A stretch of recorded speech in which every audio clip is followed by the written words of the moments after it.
2018 was probably the biggest year for the Power Rangers franchise. The series was bought out by Hasbro, owning the toys and the TV series for future use. Power Morphicon was bigger than ever this year and is going to continue on in the next 2 years. But the biggest thing about Power Rangers this year that we'll be talking about is Shattered Grid. Now, I was looking at making a look back at Shattered Grid when it ended back in August, talking about the series overall, but I thought maybe I'll wait till the end of the year, and here we are. We're at December, the year will be ending in a few days, and we had Shattered Grid this year, the biggest Power Ranger comic event this year. And this is the only comic event I've ever read. I made that stated several times in my review, and this is the most fun I've had reading a comic book in a long time. I'll even say that the events in Shattered Grid topped the events I got in my weekly manga that I read, and those were some pretty big events in those series, and for Shattered Grid to top them means it left more of an impact and more of a memorable moment when reading something month to month, comparing it to week. Now, I'll be mostly talking about the Shattered Grid events in Mighty Morphin Power Rangers, not Go-Go Power Rangers, but I do want to talk about the Ranger Slayer. The Ranger Slayer was one of the most memorable things we got about Shattered Grid, an older version of Kimberly that fell under Lord Dracon's control when she tried to confront him about Lord Dracon killing her friends and loved ones in her timeline. And when she was free from Lord Dracon's control, she seemed to be suffering from post-traumatic stress and a lot of regret from the things and the people she couldn't save back in her world. In a way, she was kind of like the future Trunks of Power Rangers. And when she made an impact, she left with an impact, leaving with the coolest Megazord design we ever got, the Gravezord. And if you go back and listen to my review of Go-Go Power Rangers issue 12, you can hear my love for the Gravezord in that review. Anyways, back to talking about Shattered Grid in the Mighty Morphin Power Rangers comic. When Lord Dracon made his return in issue 23 at that last panel, we knew of the impact that this character would have in future issues, because Lord Dracon was a character that was not to be messed with.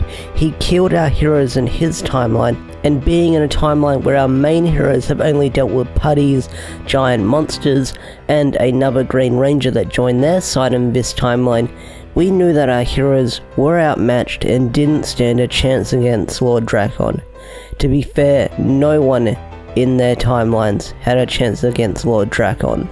Some did, but we knew that other Rangers wouldn't be able to hold their own against this character, which is what made him a big threat. But let's talk about the elephant in the room that Lord Dracon left at the end of issue 25 when Shattered Grid kicked off.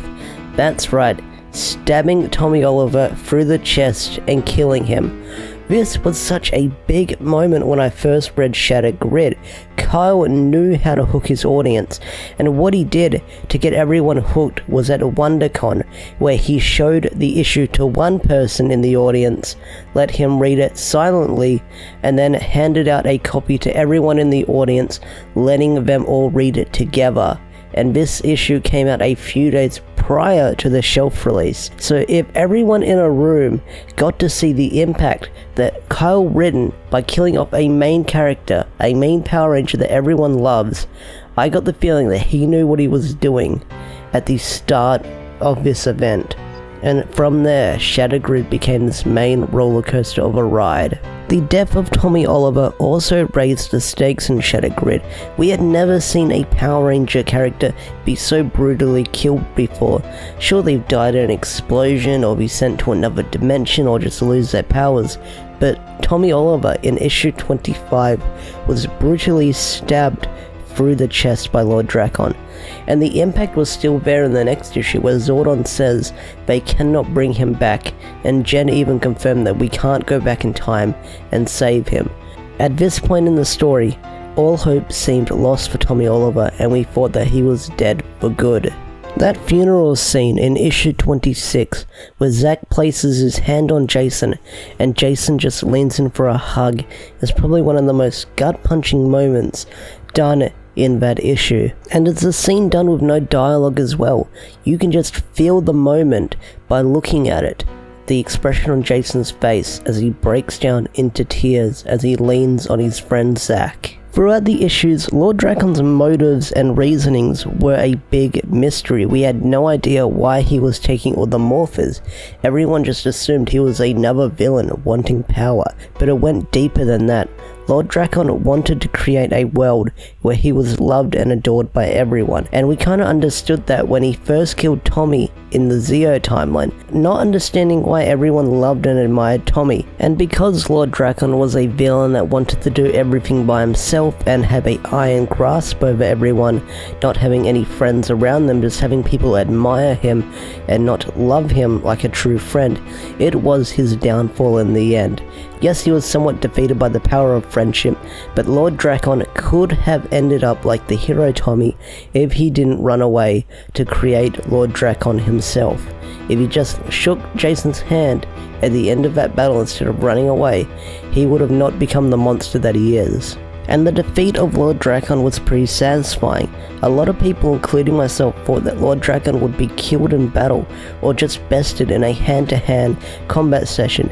Yes, he was by his other counterpart in that World of the Void, but Lord Drakon went out in a way I wasn't expecting. You see, when Lord Drakon created that world and it wasn't stable no more, Tommy Oliver offered his hand out to him, telling him to come with us and start again. They wanted to help him. But Lord Drakon refused and just walked away, collapsing with his own world, dying in it. And that's an impact that probably made this villain more memorable.